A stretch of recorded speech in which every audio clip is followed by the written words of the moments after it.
יש לי הרגשה שמשהו טוב עומד לקרות.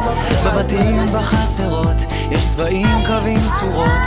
יש אוויר חדש לנשום, גם בלב שלי פתאום נפתחים החדרים, וכמעט מיליון שירים מחכים שם מושחזים, בלי קרבות או פגזים, מונחים בארגזים. רצות להשתחרר והילד בישר כבר חוזר שוב לתמונה אחרי 20 שנה שאימא מפוחד בשקט בחינה.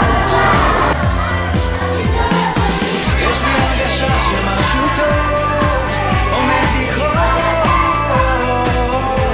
ינפץ את הקירות, שהפחד יתעלש, תותחים כבדים של אש והשמיים של צבעים יקנו את הגבהים וכולם יוכלו לראות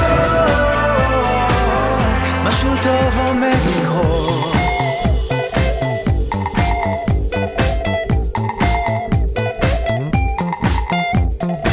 יש לי הרגשה שמשהו טוב עומד לקרות, אנשים שורות שורות יפתחו אז מגרות, לרוקן את הבפנים והקצב לפנים יתופף על השגרה.